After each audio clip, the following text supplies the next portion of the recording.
Okay, so this time we have the High Priestess, number 2 in the Major Arcana. And it's a card with a woman of indeterminate age sitting on a throne between 2 pillars, one labeled B and one labeled J. In the background, you have some, what are those, pomegranates? Yeah.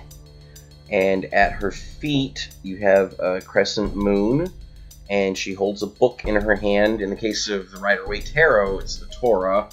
She also has a crown on her head that looks, the centerpiece looks like a full moon, and then it crowns out either direction.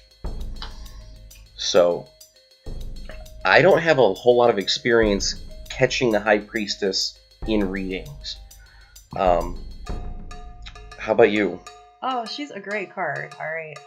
She'll represent your psychic faculties, your own intuition, and she's also... Oh, there's so much there. The pomegranates, if you remember the myth of Persephone, speak to knowledge of the underworld. I do. The High Priestess has the arcane knowledge, but she also has a more practical, intuitive knowledge.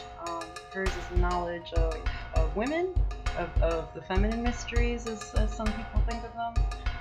It's also the knowledge of wisdom and intuition on an, I want to say, an experiential way. Mm-hmm. Things derived through experience of life rather than books. So she's learned from her mistakes, is what you're getting at. Right. It's more of an inner knowing rather than something she's been taught, so to speak. You see more of that with the Hierophant. But she's definitely, you can see all the moon imagery that speaks to intuition and perception. Yeah, it's all over in there. We have the light pillar and the dark pillar. She's a person of balance. She's able to use the things that she's learned in a practical way. So that's the High Priestess in a nutshell for me. I mean, if I were to see her in a reading, I would assume that it's probably something where it's safe to trust your intuition. Sometimes when the moon card comes up, which we'll be discussing later, that's another intuitive card, but your intuition isn't always right on with the moon.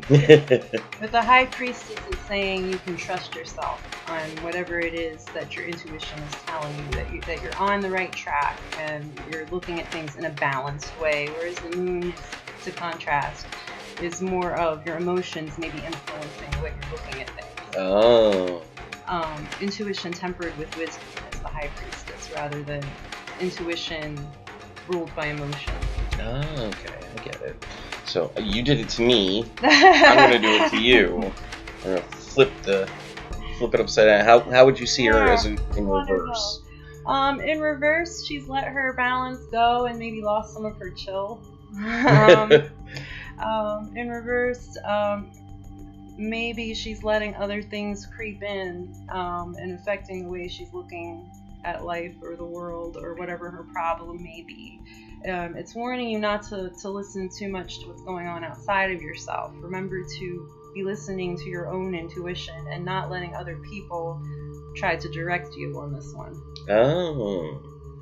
Remember that reversed cards aren't always the exact opposite of whatever they were initially. It's more like the shadow side.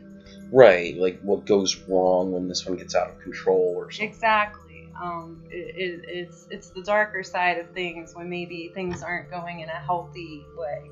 Right. So for the High Priestess, who's someone who can normally trust her intuition and her wisdom guides her, it means that either she's not being guided by her wisdom right now, or she's mistaking input she's getting from the outside as being her own idea.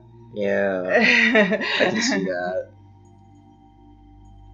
On this one, I really have nothing. I don't think that she has ever come up in a reading for me that I have done.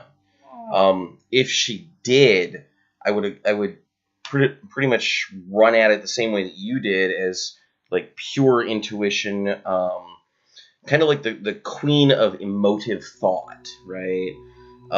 She's definitely large and in charge. And the card itself definitely speaks to intuition. It's just like, okay, stop overthinking things and just go with your gut already. And that's just kind of what I get out of it. Yeah. I do like that the bottom of her dress kind of looks like a waterfall. Oh yeah. Yeah. And that's all I got. Well, one last thing. Depending on what the subject of the reading is, I would say, but she can also be a reminder of bringing your spiritual life into your daily mundane life. Because the High Priestess traditionally brings the divine into the material world. So depending on what you're asking, she can also be a reminder that that's something you need to do is to take whatever pursuit of spirit is in your life or on your path and actually manifest it. Start to bring it into being. Remember, she's a progression from the magician. The magician is learning how to do exactly that. Right. But he can't do it alone. He needs to temper that with his wisdom and his inner knowing. I get you. Okay. Great.